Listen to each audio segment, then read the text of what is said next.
Bismillahirrahmanirrahim. Assalamualaikum warahmatullahi wabarakatuh. Mohon izin, nama saya Kinanti Tika Apriliani, NIM saya 19090270008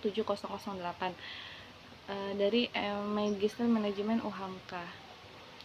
Dalam mata kuliah Manajemen Strategik pertemuan keempat ini membahas tentang strategi bisnis Rasulullah Shallallahu Alaihi Wasallam. Di mana dalam pertemuan ini diminta seperti biasa untuk menjawab pertanyaan-pertanyaan yang telah disediakan.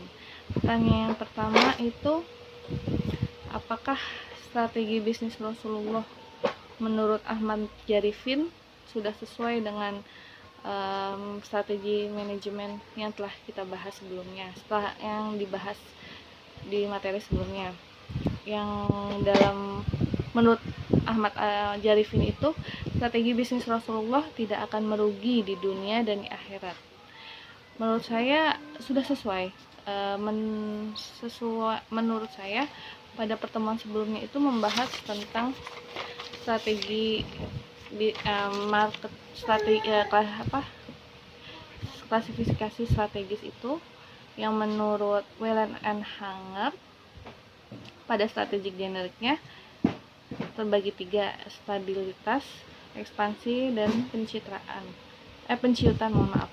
Pada stabilitas ini, strategi ini menekan pada tidak bertambah produk pasar dan fungsi perusahaan lain, dan juga ini meningkatkan kinerja dan keuntungan yang sama sesuai dengan strategi Rasulullah, keuntungan di dunia dan di akhirat. Dan juga strategi ekspansi ini yaitu aktivitas perusahaan meningkatkan keuntungan tetapi berisiko kecil. Jadi menurut saya telah sesuai dengan materi yang sebelumnya dibahas. Dan selanjutnya pertanyaan kedua itu mengenai strategi bisnis Rasulullah, untuk memilih 3 di antara 88 strategi bisnis Rasulullah. Di sini saya mengambil 3 strategi bisnis menurut Rasulullah. Yang pertama adalah kejujuran dalam berdagang. Yang kedua, suka sama suka, dan yang ketiga adalah tidak menimbun barang. Di sini kejujuran dalam berdagang. Kejujuran memegang peran penting bagi perniagaan Rasulullah. Kejujuran adalah cara yang paling murah walaupun dirasakan sangat sulit dan sangat langka. Dengan jujur pada konsumen tentang barang yang kita jual akan membuat konsumen percaya kepada kita. Kejujuran tongkat dalam kehidupan masyarakat. Di sini kita sebagai penjual itu harus jujur atau harus terbuka dalam menjajakan dagangan kita. Kita tidak boleh berkata bohong, misalkan barang ini masih bagus, ternyata sudah tidak bagus, tidak layak untuk dijual. Di situ tidak boleh terjadi, karena kalau sudah terjadi seperti itu, konsumen tidak akan kembali lagi ke kita.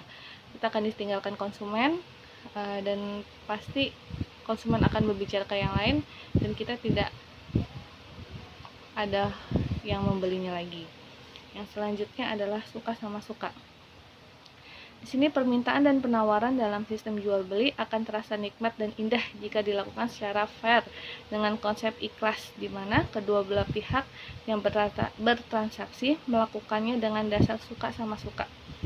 Rasulullah tidak akan melakukan jual beli jika tidak didasari suka sama suka. Rasulullah senang sebagai penjual, dan pembeli lebih senang karena mendapatkan barang yang diinginkan. Di sini kita tidak boleh memaksa pembeli untuk membeli barang kita. Di sini harus ada dasar saya suka menjual barang ini, dan konsumen juga suka untuk membeli barang kita. Jadi konsumen itu secara ikhlas untuk memberi barang kita karena mereka sendiri yang membutuhkan, karena suka karena barang kita. Jadi tidak ada dasar pemaksaan. Kalau misalkan kita pergi ke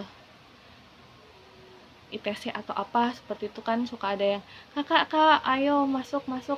Itu seperti memaksa. Sebenarnya itu tidak boleh. Yang selanjutnya itu yang saya ambil adalah tidak menimbun barang. Dalam bahasa Arab itu al-ihtikar, yang mengandung makna aniaya dan merusak pergaulan.